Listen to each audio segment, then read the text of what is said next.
They forgot to tell us about all the horrible, what should one call them? Impositions, to use a polite word. I was told through a lot of academic literature that Kashmiri Hindus deserved it. They deserve to be butchered. You know why?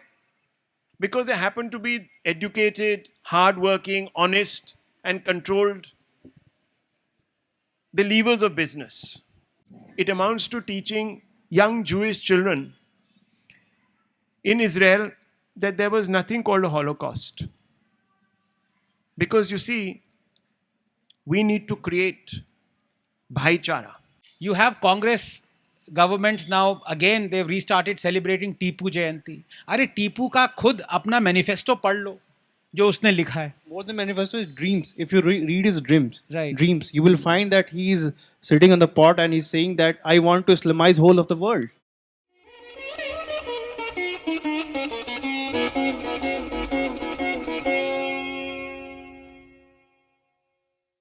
To delve right away into the topic itself.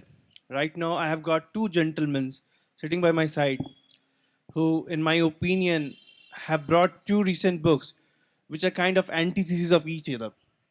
Because while Rahul books gives a lot of hope that we are going to mature into a dharmic state and we are going to look back at the dharmic ethos with a lot of confidence and India is going to rise with a lot of goods for the dharmic folks too and for all of us. In the contrast, Anand's book presents a very fearsome case. When I was going through it, though it's a very short read, but it will imbibe a lot of fear in you and it will build a case that perhaps things are not very right for at least for the Hindus. And so, with taking a note of this, and that too, when in a couple of days, when the Pran Pratishtha of Ram Mandir is gonna, Shri Ram Lala at Ram Mandir is gonna happen, and most likely, what I see in my opinion is that Modi is also gonna make a comeback. So, how do they see the future of the Hindus and in this pretext, and how it's gonna be like? First, well, it's lovely to be here and so nice to see a full house of young, curious minds. And I hope you get to read my book as well as Dr. Ranganathan's book. It's obviously a bestseller and it has been on the big charts, as he himself sort of tells us. Look, my book is an interrogation really of the left's position. I'll be very honest, I come from a family where, let me just put it this way, they had a sort of, they had a monopoly on leftist thought. My aunt is Romila Thapar and my uncle is Karan Thapar, and both of them have been very public figures. I had no idea. Razia किन गुंडों में फंस गई. So they had a monopoly over a conversation which went on quite long. And I found that a lot of what they were saying and speaking about went unchallenged, but was full of sort of intellectual loopholes that needed to be interrogated. And the opportunity has presented itself because Mr. Modi, of course, came to power in 2014, and then you saw the backlash. Anything that he ever has done has been resisted, and most often on ideological lines. Even though I find that his 9 years in power, as Dr. Ranganathan himself perhaps has put forth, has steered really clear of some of the foundational ideological issues that should have actually defined Bharat. He's only addressed a few of those issues, but I suppose you can give the man some time.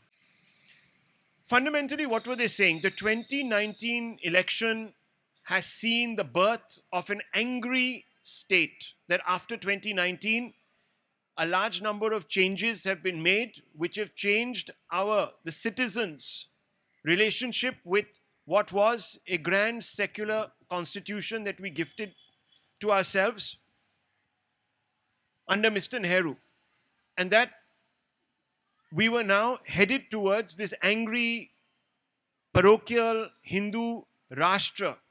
And some have, of course, gone to the extent of describing it as the coming of a Hindu Pakistan. And that is the very eloquent voice on the left, Mr. Shashi Tharoor. He's come up with this phrase, and he often sort of talks about it. And therefore, you've had a whole stream of people sort of pushing this very, I suppose one can only say, an extremely dark view of where we are headed. Because obviously, if you become a Hindu Rajya and become a Hindu Pakistan, then you know what happens to minorities. And therefore, it is an exclusivist concept. And they said 2024 is the last chance to stop Modi from creating the architecture of a Hindu Rajya. And today, in a couple of days, when we are going to have the Pran Pratishtha at the Ayodhya Ram Temple, this conversation is speaking again that look, this is the physical manifestation of a Hindu Rajya where the Prime Minister is going to be the plenipotentiary, so to speak, and he is going to be the person who is going to take India away from its secular roots and merge religion with politics, and that also the Hindu religion with politics in a way that never has happened before. Of course, we've never really been a secular country. Unfortunately, this is a lie, and I have brought it out in this book where I talk about it, come up with a phrase, it's called discriminatory secularism. We were only secularism in name, and Dr. Ranganathan will of course give us a point-by-point elaboration of how we have actually militated against Hindus in the name of being secular, as if the onus only lies on Hindus to maintain the secular architecture of this state, which is such a folly. So you have seen many, many, many interventions on the Hindu side and allowances made for our minorities in the name of upholding secularism. But what we actually gifted ourselves was a minorityism. And I am not in any way against minorities having an association with the Indian state that protects their cultural identity. Please, by all means, have it. But the state must be above, if it calls itself a secular state, must be above religion for everyone. You can't have the state intervening and codifying Hindu personal law, etc., stopping Hindus from a fundamental right which is going up and challenging a particular order which they don't like. I mean, if all of you were denied the right, for example, to approach court, how would you like it? I'm asking you. Raise your hand. Would you like it? Yes, no. Why? Because it's an assault on your right to seek some sort of redressal. Can you imagine a society where no one is allowed to seek redressal? And that is a policy. So we are told that, oh, the Modi government has injected so much communalism via policies. Name me one policy that is communal. But I can name you at least 20 that have been militantly communal policies brought in by other governments which were headed by either the Congress or their allies in power. So my thesis really is about breaking down this notion that we are becoming a narrow Hindu Pakistan. And I have elaborated on this across 10 chapters, Abbas. Anandji, is your view about the same thing that, we see that the Pran Pratishtha of Ramlala is going to happen. And I'm certainly sure that Modi is going to make a big comeback. But your book, when put into this context and the perspective what we see for the future, how do you look at it? Because the pages, just those 120 pages, really will make one feel that, even if Modi is going to come back, maybe the things are not going to be back at the right place. On the topic, first of all, I think the only thing more disturbing than being related to Rahul Gandhi is being related to Romila Thapar. But his name is also Rahul. Even that, I can. No, but Rahul has written an amazing book. It's most perceptive. And for anyone, even with a passing interest in what future holds for this country post 2024, and I say post 2024 because Abbas has already, and The Economist has conceded that Modi is going to win the next term. So what the future holds, who is going to be the Prime Minister after Narendra Modi, and how many times, and what next. I think it's very perceptive. So thank you for writing Thank that you book, so Rahul. much, Yes. Doctor. Now I come to the question that Abhas asked. That my book, it's for 100, 120 odd pages, but uh, I doubt if many of those things in there are going to be settled very soon. Um, I think, let's be very honest, Modi's government is not anti-Hindu, like the Congress blatantly is, has been. I've given examples in there, but it's not pro-Hindu as well. Um, just the other day, in fact, in Rahul Studios, there's some startling revelations that came out through Vishnu Jain, a good friend who's he and his father are fighting this incredible battle for our civilization. Um, and he said that the district magistrate who opened the first time the gates of the Ramlalla, uh, he was not promoted because Mulayam Singh said he is a very honest judge, but because he did what he did, opened the gates, I'm not going to promote him. This has what has been happening.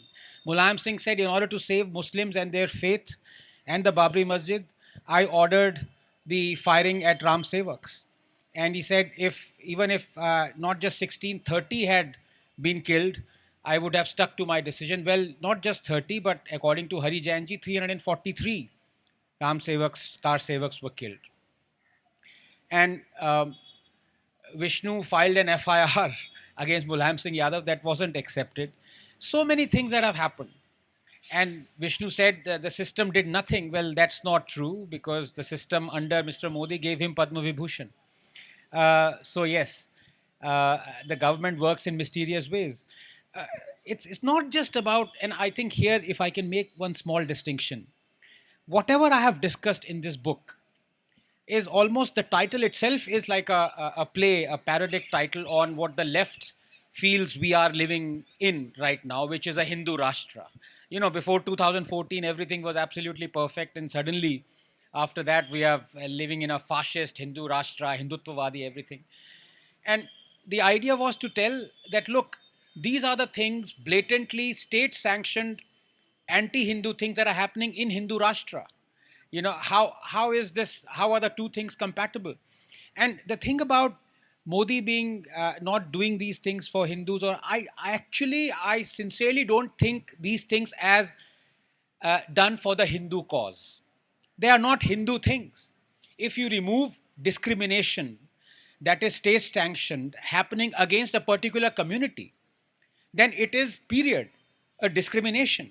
It is not discrimination against Hindus or against Muslims or against Christians or Sikhs or anybody else.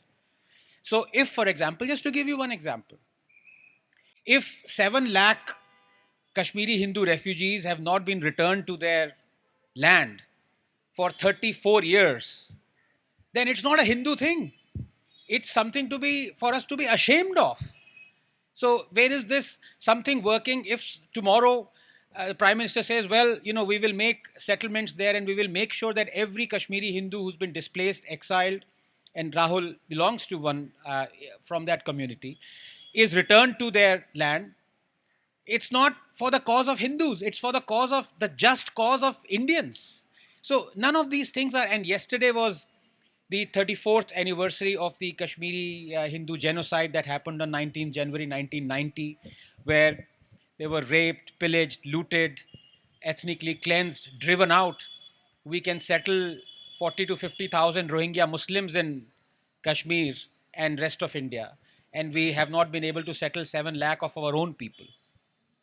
Be that as it may, the fact also remains that it's not just Modi that is, quote unquote, not working for Indian interests. I'm no longer going to call it Hindu interests, Avas.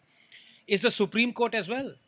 Because in October of 2020, the Supreme, and again repeated it, it refused to reopen the cases of Kashmiri Hindu genocide of 1990, saying too much time had elapsed. What can be more cruel than that? I've just, thanks to J. Sai Deepak, won a wonderful case against criminal, what is it called? Contempt of court. So I'm feeling a little bit freer now. I can say this. What the Supreme Court did was absolutely criminal, horrific. Especially 6 months after it said it's not going to reopen the cases against Kashmiri Hindus, that crimes against, it said it set up an SIT to look into and reopen the cases of atrocities against the Sikhs in the 1984 genocide that happened 7 years before 1990. So that it can reopen. But 1990, it says too much time had elapsed.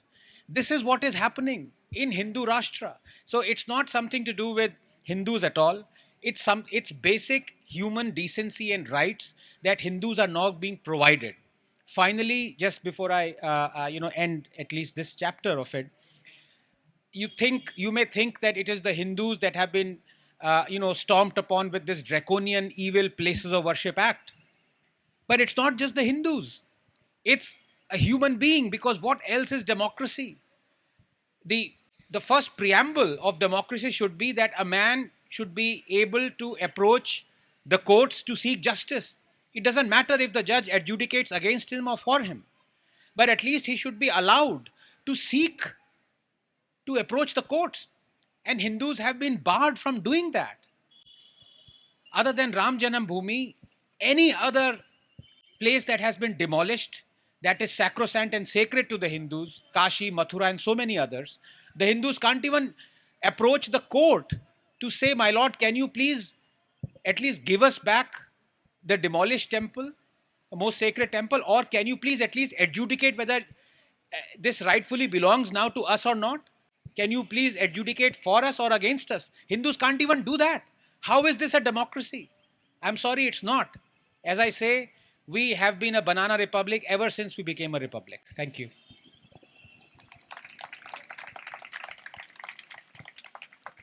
Thank you, Dr. Anand.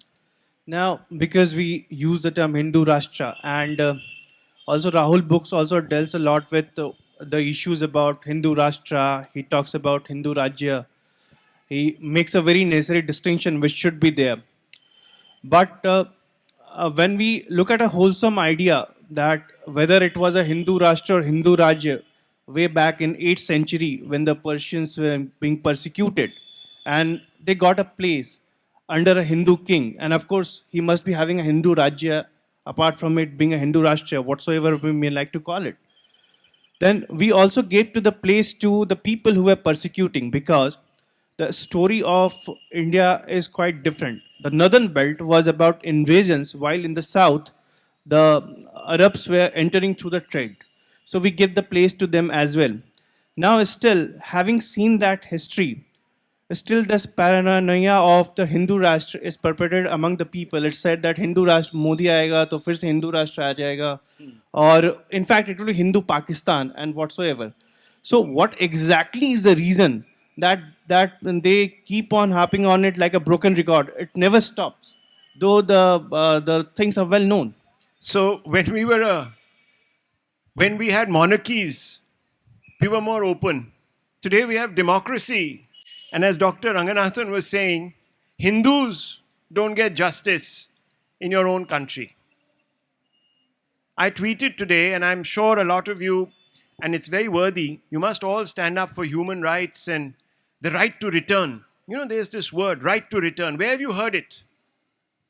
Where have you heard it?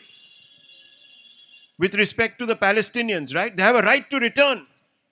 How many of you have held up one of these placards to say, Hindus have a right to return to Kashmir? How many? I'm told that, you see, most campuses are full of leftists. And they were all out when the Israel conflict was happening, after the terror attack on Israel, as if they didn't have a right to self-defense. And I was told that a large number of people here were holding up placards, and I saw them from my studio, of course, saying, Palestinians have a right to return, right to return, right to... Of course, everyone has a legitimate right to return. But the point is, here in our country, where we have democracy, forget about a Hindu Rajya, a monarch, a Hindu king. We have democracy today, right? We don't have a right to return for our own Hindus, and you're talking about a Hindu Rashtra and they're talking about a Hindu Pakistan. Can you believe it, viewers? Let me tell you something. That we have had Hindu Rajya, and I've sort of dedicated a couple of chapters to this, where the only time we've been a theocratic state, the only time, was under Ashoka, who said that his personal religion will apply to all the citizens. But even then, there was no externing of people from Hindu, Jain, and other faiths. Today, Abbas is saying that, we gave shelter to Persians, all of that. Yes, of course it's true. And there were Hindu kings who did so. There were Hindu kings who did so. Today, as a democracy, we don't give shelter to our own Hindus. So you see the dichotomy here? We had a problem giving justice to Sikhs. A democracy. That's because a deliberate attempt was made to cut us off in 1952 via our constitution from our Hindu dharma, which at the essence is a tolerant dharma. You had people like Jawaharlal Nehru who wanted to talk about modernism, break away from your Hindu past. They were not breaking away from any other past. They wanted to break away from this very sort of, superstitious, backward thinking Hindu thought. In fact, they even came up with a phrase when Mr. Nehru's economic policies failed, and they called it the Hindu rate of growth. As if only the Hindus and their way of doing work and business was responsible for our economic situation. Mr. Nehru was absolved.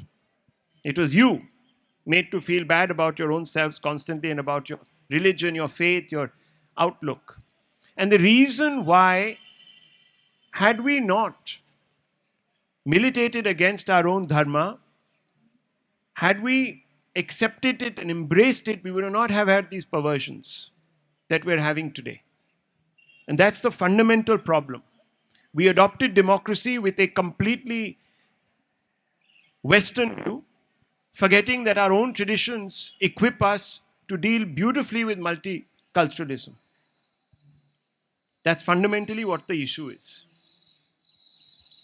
Yeah, and if we further delve further into the into again, I'm going back to the thing that yes, the Pran Pratishtha is going to happen in 2 days, and it's for me it's a very important moment because we are trying to get back something which has got a geopolitical impact. I say that because in the past only one such act had happened. It was Reconquista.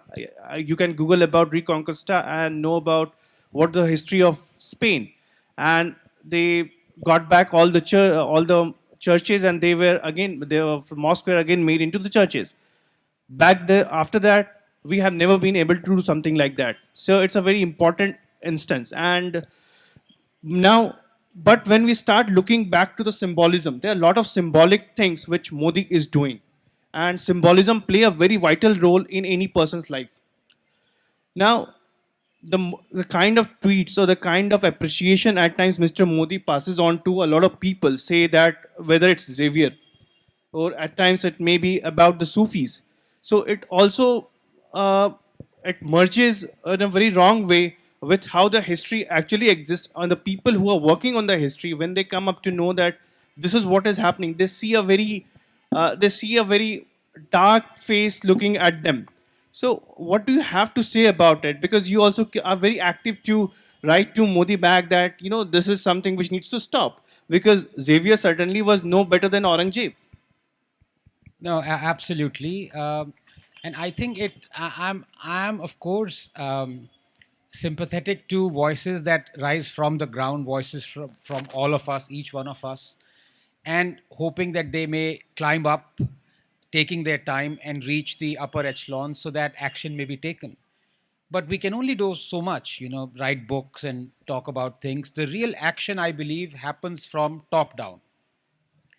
And that has not, it's not happening. It's completely absent. In fact, it's the other way around. At least now, you expect people to know about the tragedy that was our history, and not repeat and eulogize the same mistakes that others you have been calling ignorant have been making. Case in point was St. Francis Xavier, and our Prime Minister Narendra Modi eulogizing him.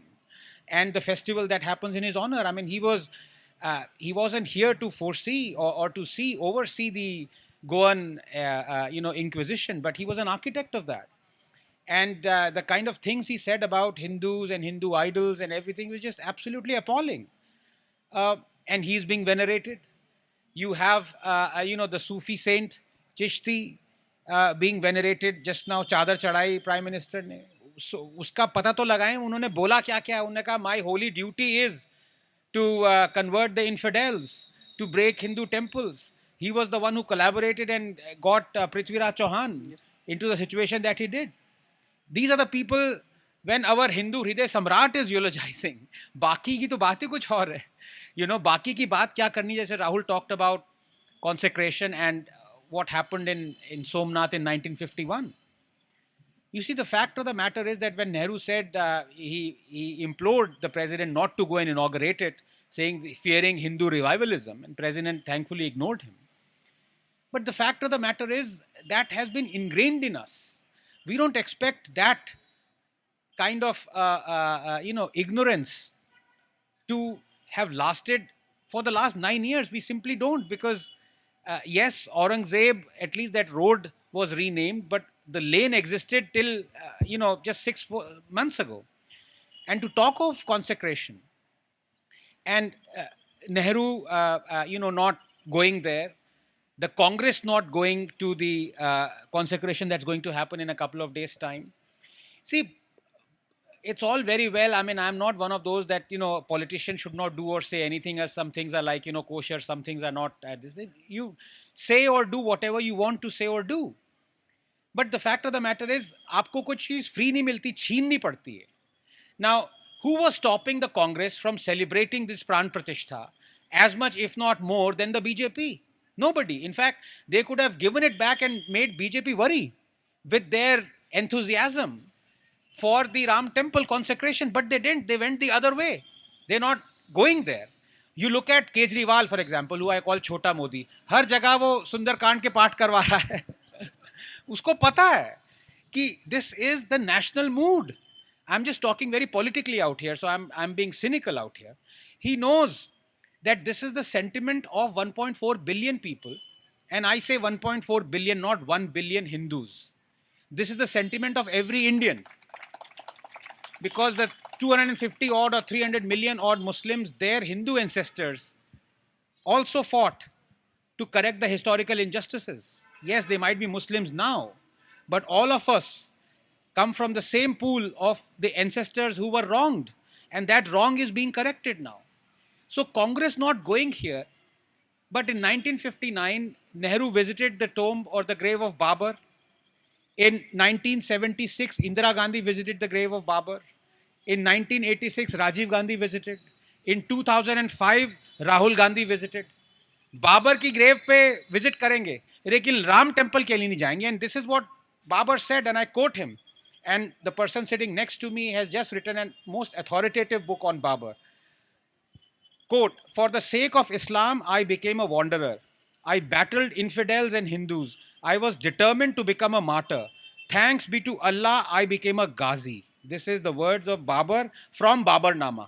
तो ऐसा भी नहीं है कि किसी और ने coat कर दिया, वायर क्विंट वगैरह नहीं, ये बाबर ने खुद ही लिखा है.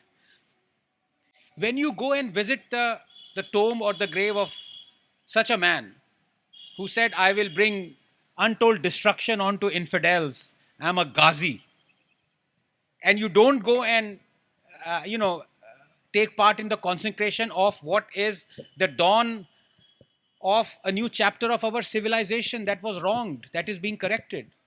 It shows who you are as a person, not as a politician, but it shows who you are as a person. And that hasn't changed, unfortunately. Yeah, so and Babur certainly saw himself in the line of Ghazni and Gori, and he quotes it that I am the third in the line of Tramontana invaders, jihadi invaders to be precise. This is what he uses. And Tramontana are the people who come from the hilly regions. He says the first one is a Ghazni, second is a Gori, and third is myself. And I'm going to fulfill the dream of Amir Taimur. So he is very clear about it. Taimur, the same. Taimur. अभी किसी ने नाम भी रखा है ना तैमूर अपने. Yes. Is there a Hitler Road in Tel Aviv? So, and this whole brigade of people also make a point that if Modi would come or anytime BJP makes a comeback, they will saffronize the education and history, which eventually has not at all happened, not even a tinge of saffronization, which has been there. They've made it more greener. Yeah, they did to some extent, and but the point was clear that if government is not doing, we should keep at least writing something, and people are doing the job. But they always bring this fear that they are gonna distort the history. So what kind of distortion are they talking about in the name of saffronization? Whether I don't know how many of you are aware that Akbar had a very particular rule that if a woman or a girl walks into the public without the veil, she will be made into a prostitute. And this is being written by Badauni, authority or the court historian of Akbar himself. And we shower a lot of praises to Akbar. Now, a question to you, Rahul, is that what's the fear they have about the history that suddenly कुछ भी बदल जाएगा? The moment even a government says कि थोड़ा हम एक दो comma हिला देंगे, I'm just being metaphorical here, then the whole brigade is up there in arms that history will be distorted. See, history was already distorted. And in my book, let me just read you a little passage. Could be interesting for some of our friends here. The classroom is perhaps the only setting where this could have been done without fear of politics or dogma adulterating the message. Instead, the Indian state immediately after independence adopted a policy of secularizing history. What I mean is, they forgot to tell us about all the horrible,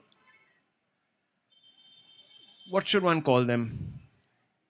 Impositions, to use a polite word, on Hindus. And so evolved a sanitized version of history that romanticized interfaith relations of the past without acknowledging the existence of a collective memory that believed in a different truth. This happened with me personally. As a person who lost my Kashmiri roots, which were severed, I found that there was no reference, in fact. In fact, I was told through a lot of academic literature that Kashmiri Hindus deserved it. They deserved to be butchered. You know why? Because they happened to be educated, hardworking, honest, and controlled the levers of business. And therefore, they need to be, that is straight, hardcore Trotskyism, Stalinism, Leninism. And we were told that that is, you deserved it, guys. You should have spread your wealth all around and been very open and nice to other people, which we were. Sorry to interrupt, but there was, in fact, a journalist who insinuated this. Well, journalists, you see, have this awful habit of reading stuff without finding out and inquiring if the facts are true. So, some journalists just quote chapter and verse from what they are told and the people they hang out with.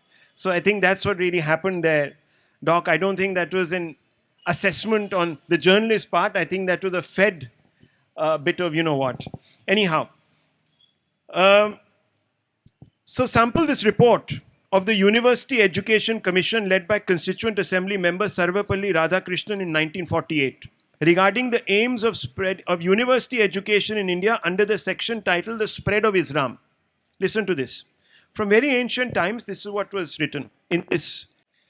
From very ancient times, India had intimate relations with the Arabs, especially in commerce and trade. There were land and sea routes established between two countries. The Muslims were welcomed in India by Hindu rulers who permitted them to build mosques and spread their teachings.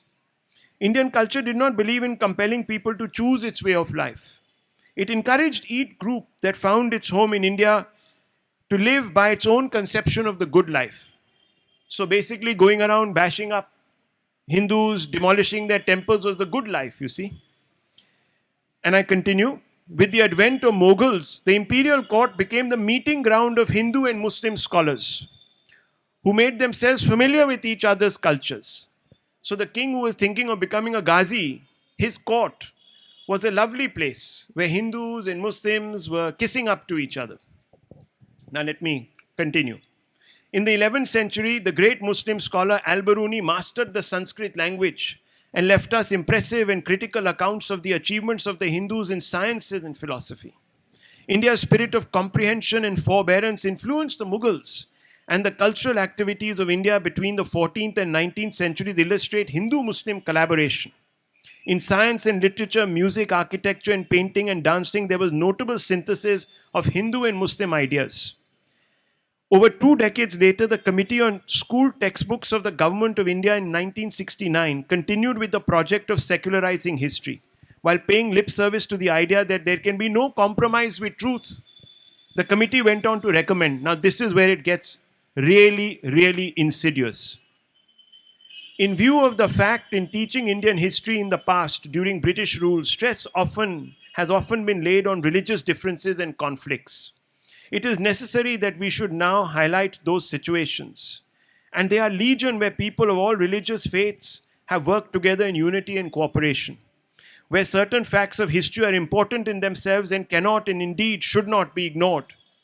They should be used widely to show how ugly these episodes of the past are and things of which all of us should be ashamed, and everything should be done to avoid them in the future. This would obviously involve a creative and purposeful reinterpretation of history and judicious selection of historical truths. So you cherry pick those truths to say, "Arey, yahan to sab bhaichara tha." The interests of national unity and the needs of a modernizing society should be the primary consideration in our choice and presentation of material. You know what this amounts to? It amounts to teaching young Jewish children in Israel that there was nothing called a Holocaust. Because you see, we need to create bhaichara, a true secularism. That's what it amounts to. I hope you understand. If you start addressing this problem, imagine the lies that will emerge if you start looking into the history that you are being taught and I was taught. That's why there's a problem with rewriting. This is not rewriting history. This is correcting history. Let me tell you this. And if I can just add to that, Abbas. No, absolutely perceptive comments, Rahul. But, again, I say that, yes, before 2014, you could fault legitimately the Congress government. They had an agenda to actually rewrite history or to hide things. But why should one keep on blaming the Congress government for the last 9 years? I mean, they're not in power. One would be a coward if one doesn't blame without malice or is not critical about the people who are in power who have the ability to change. And, Rahul talked about Emperor Ashoka. I'm still looking for the guy who wrote the textbook that I had to read in college. Mil jaye to, he said Emperor Ashoka, undertook this great Kalinga war and lakhs were killed, and he saw that death and destruction and he converted to Buddhism. And your icon, the ex-SRCCN, I think he's in the crowd, Sanjeev Sanyal, I read his book. And there it says that Ashoka was already a Buddhist 4 to 8 years before he undertook the Kalinga war. ये पढ़ाया गया हमें. And is it surprising anymore that, the closest railway station to Nalanda is named of the guy who burned Nalanda, Bakhtiyarpur? And Congress, BJP, yes, you can imagine Congress would never change that name, but BJP has been in a coalition government in Bihar. They could have done it. They haven't changed the name. They didn't. And now they're not, but you never know about Nitish Kumar. They again might come in coalition with, NDA. And the same thing goes for Aurangabad. The BJP, led this mission that Aurangabad, the name should be changed to Sambhaji. They were in power for 5 years under Fadnavis. They never did it. The last day of the Mahavikas Aghadi, the decision on the last day of that government was by Uddhav Thackeray to change the name of Aurangabad to Sambhaji Nagar. So BJP didn't do it.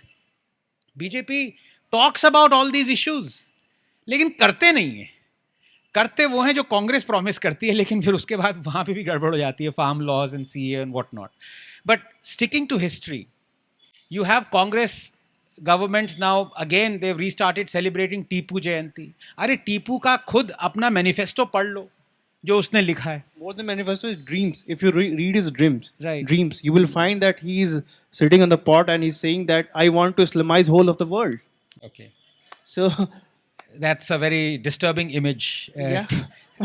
But, just to quote one of his own, sentences, annihilation of the infidel is my sacred duty. You're celebrating his festival. The man butchered Hindus, Christians. Even dead Hindus were taken out from and converted in Coorg. And you're celebrating this person. So, as I say, nations weaken not because of their past, but because of how they are taught it. And we continue to be taught that these people are to be eulogized. And I won't even go into Nehru because that will be the topic of another But discussion.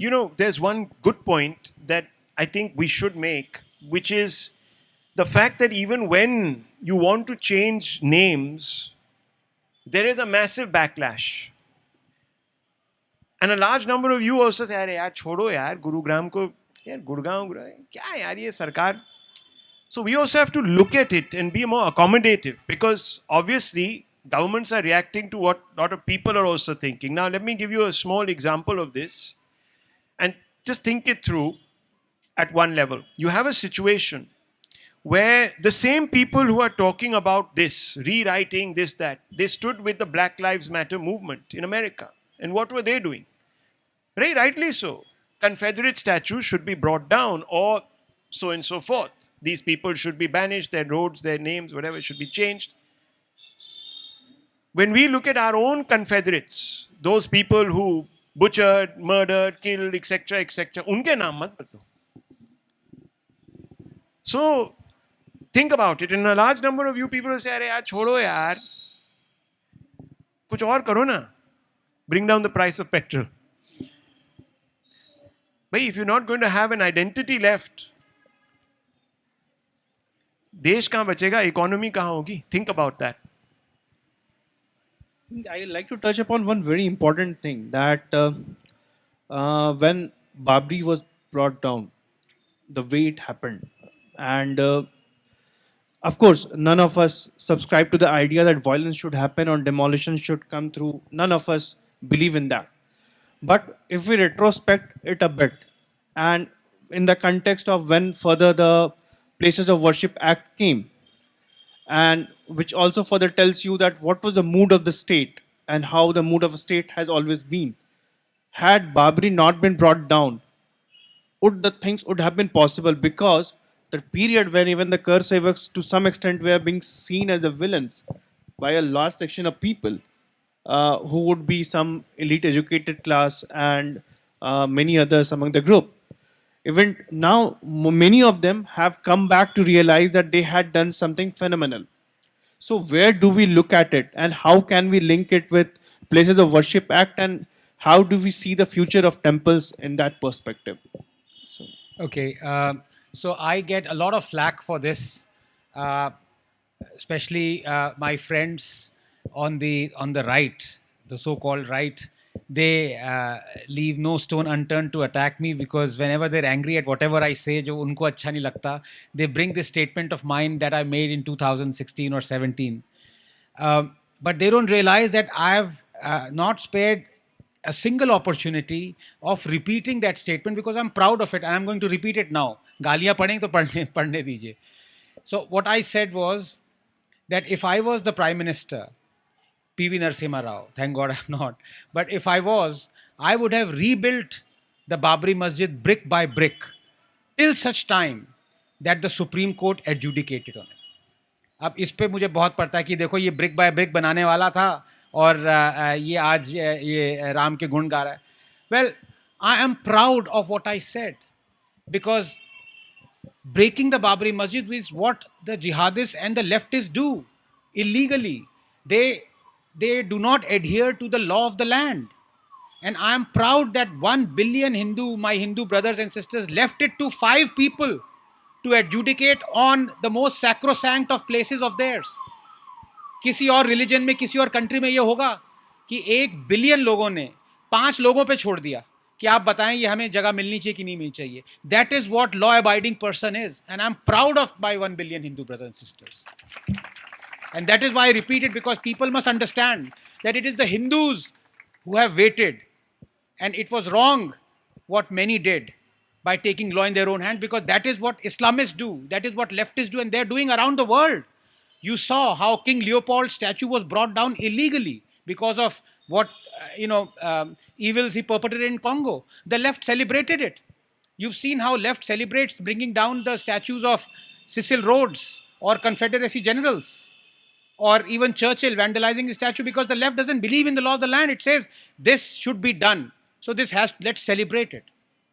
But when it comes to Hindus, the same left says no, you must not take law in your own hands. But I, as a civilizational Hindu, say no, that was wrong what happened, because this is what the Hindus are. And it's not just the Ram Janam Bhoomi. It's not just that the Nandi has been waiting patiently for 500 years to see his Lord.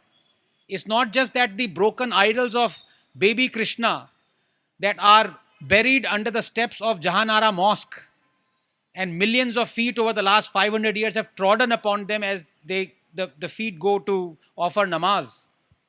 It's not that those broken idols of Krishna, the waiting Nandi, is going to, and Hindus are going to take law in their own hands. Aren't Hindu waiting?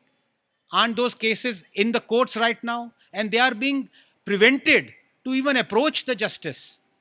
So this is what happens when you prevent a person from legitimately even approaching the court. He takes law in the own hands, but then ultimately who is responsible? You have to ask these questions. So also you have in your book you have touched certain idea about secularism and how it was always there in India to some extent, with a different kind of definition of secularism what you have given. I try to define it in a different way. So, but given the fact that the temples are in control of the government, because by the basic definition of secularism, the state has no business with the religion and vice versa. It's a complete separation between the church and the state. Now, I see that in the time to come also, perhaps the temples are not gonna get out of the government control so easily. So, will it really be appropriate to see the country as a state as a secular one, or it's really not? 3 points. Abbas, we were never a secular country. Let me be very clear about this. There was a massive debate that took place in the Constituent Assembly about putting the word secular into our preamble. As you know, that came much later. It came during the emergency. Why? Because Hindu Dharma believes in a fundamental concept that all of us have a right to exist peacefully with each other. We are secular by nature because Hindus are secular. India is secular because Hindus are secular. It is not the other way around. It's the other way around in England. It's the other way around in Britain, in the United States. And mostly in France. So had you put the word secular and become a French kind of republic, Nehru would not have been able to, and his governments and successive governments would not have been able to control temples, change Hindu personal law and leave aside other people's personal laws, to make several interventions by giving Hajj subsidies, creating minority affairs ministries as the Congress did later on in the 70s and the 90s, and promise a majority share of the state's resources to one community, the Muslim community, as Dr. Manmohan Singh said in 2007. We put the word secularism in the 70s, in 77. Were we not secular before that as a people? In fact, at that time when that word was being injected, it's a completely westernized word, one individual called L.M. Singhvi turned to Indira Gandhi ji and said, Dekho, we are a dharmic people. We are a dharmic civilization. We can be panth nirpeksh, but we can never be dharm nirpeksh. All our buildings, from the Supreme Court to the Parliament, have quotations which guide their philosophies. Our army jawans wear them on their epaulets. Beautiful words borrowed from where? From our Hindu dharma. Dharma is not religion. This is the biggest confusion. It's the biggest confusion. Dharma is only a bunch of principles that you should follow. Even the kings were inferior to dharma.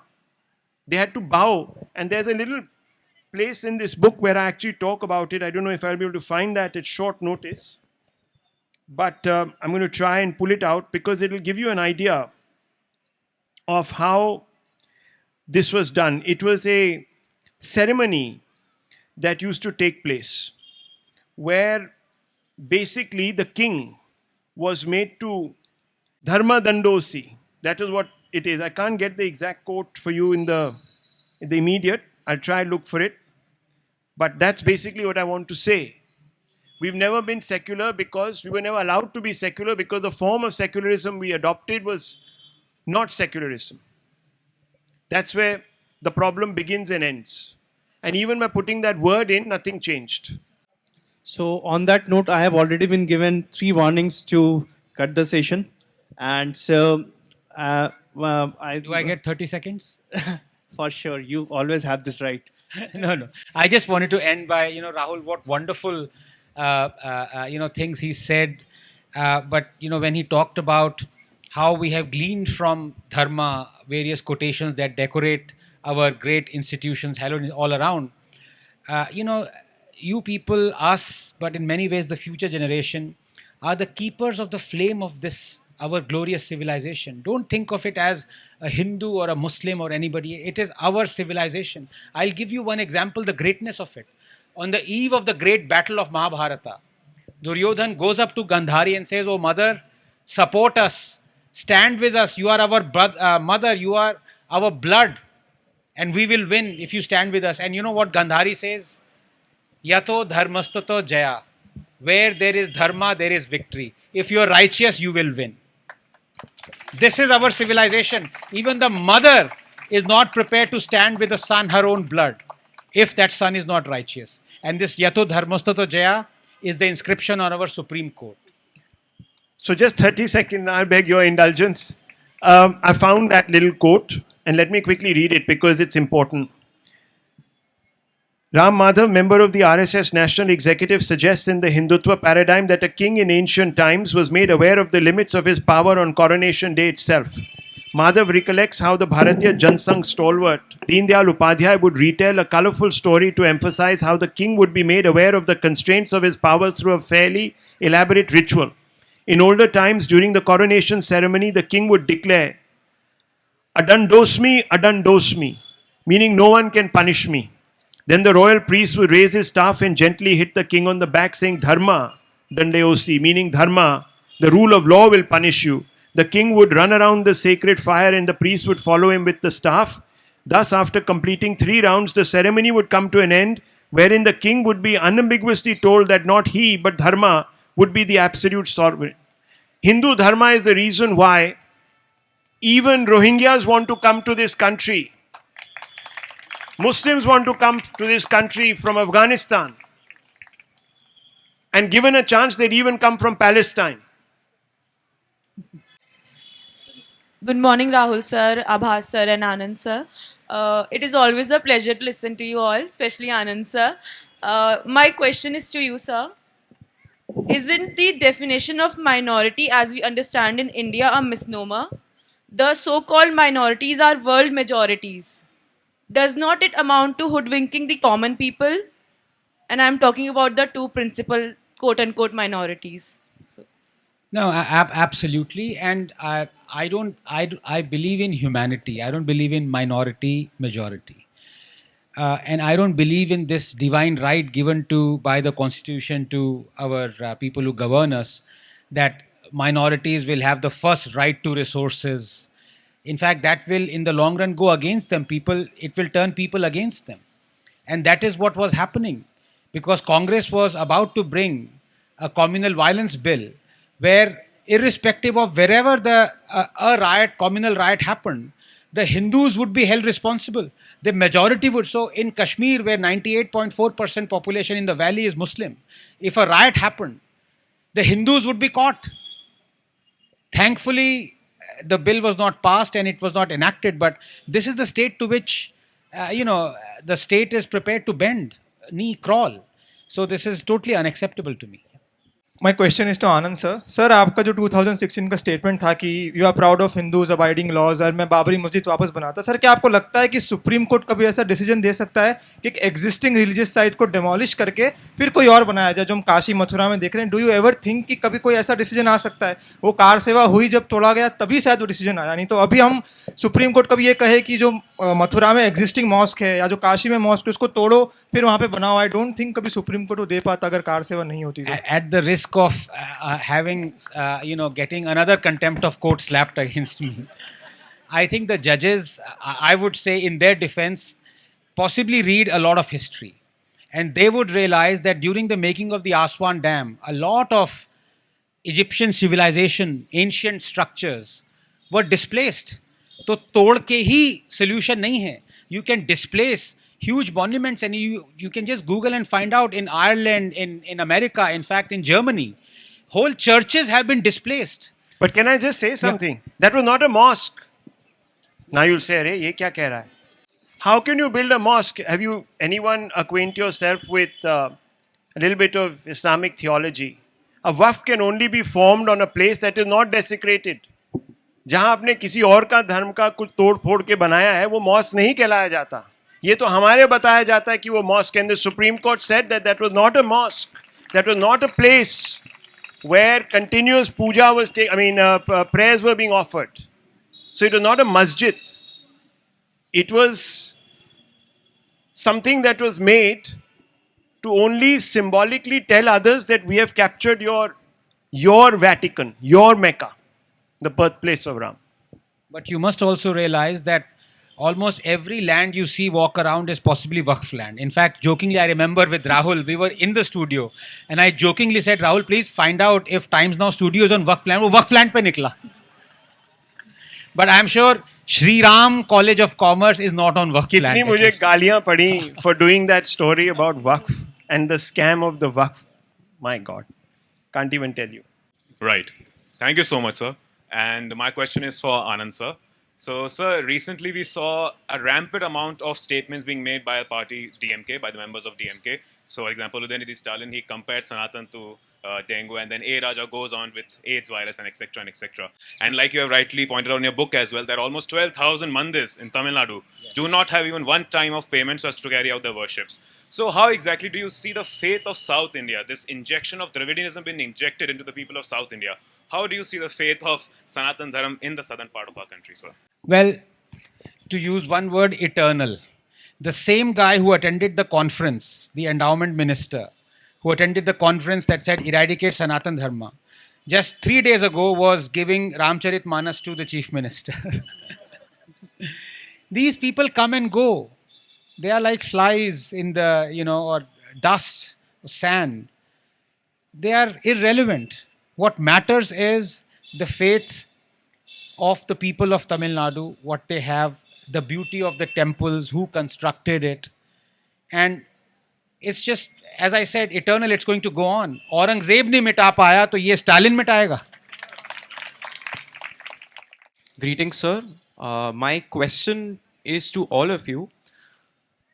I am noticing a pattern here, and with all of your leanings, that what अबाउटरी हो रही है. कहा जा रहा है कि कोई और कंट्री होगी जिसमें ऐसा होता होगा.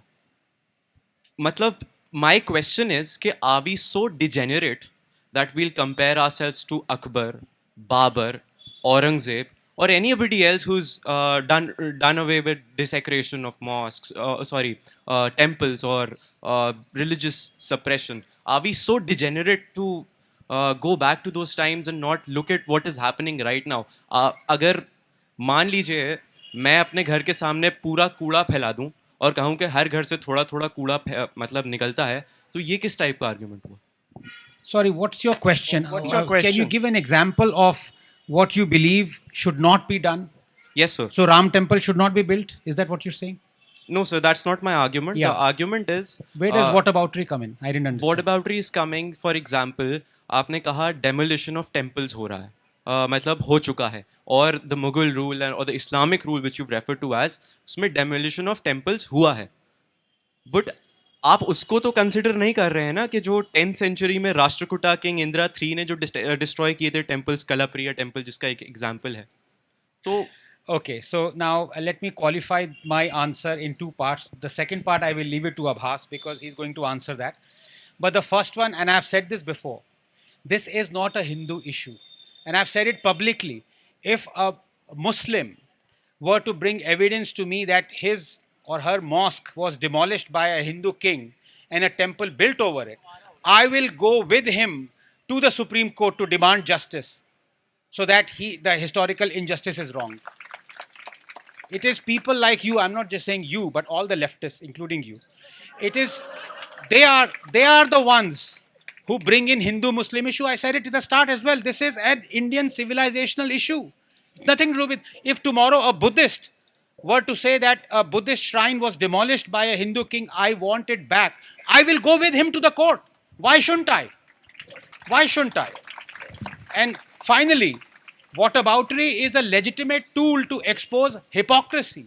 The first time in my reading that it was used was by none other than Dr. Ambedkar. I'll give you an example.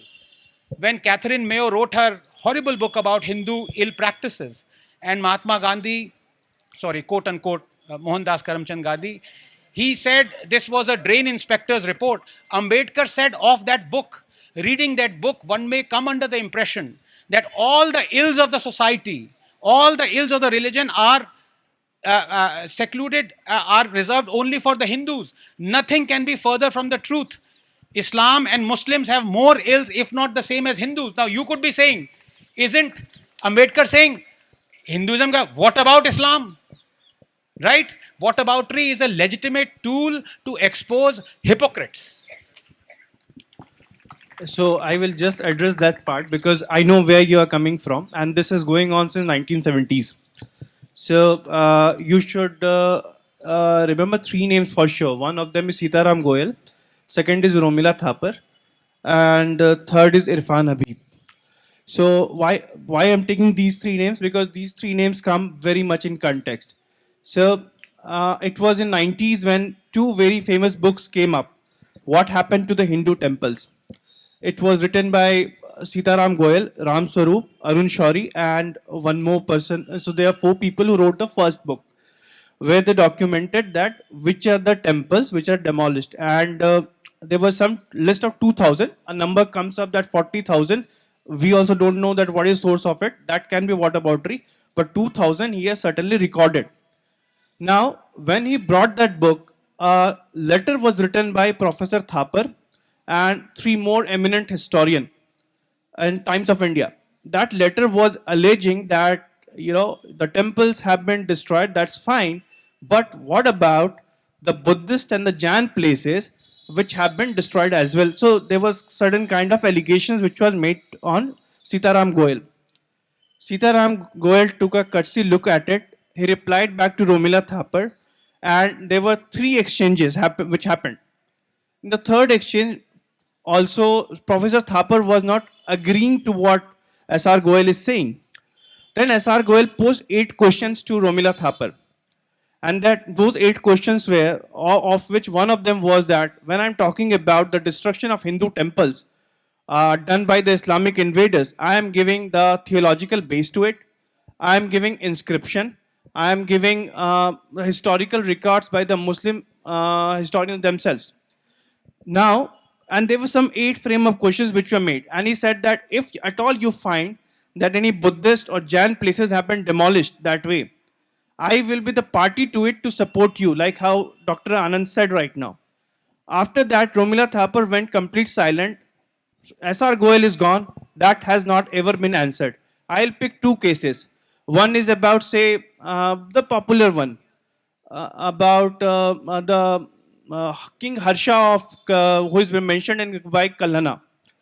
It is said that Harsha, the Hindu king, demolished certain Buddhist structures.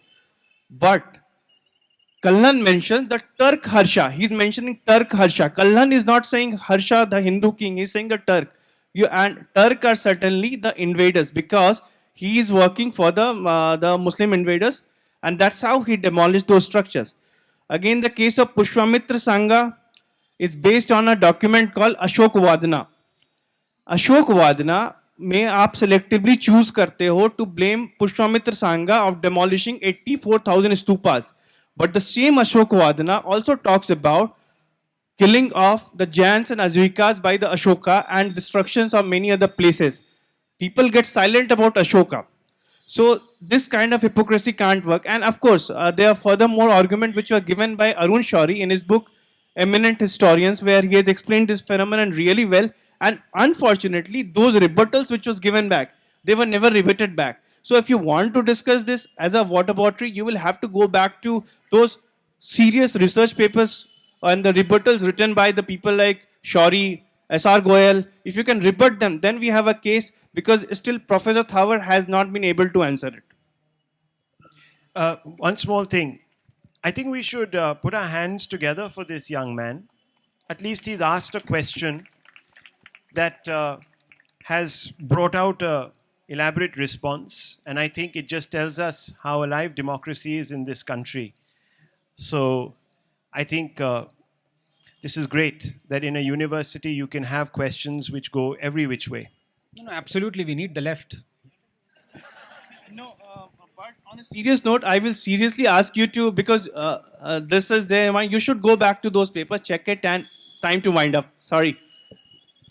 Thank you all. And it was really a nice session, I believe so. I don't know whether we digressed from the topic or not, but we spoke quite a bit. Thank you.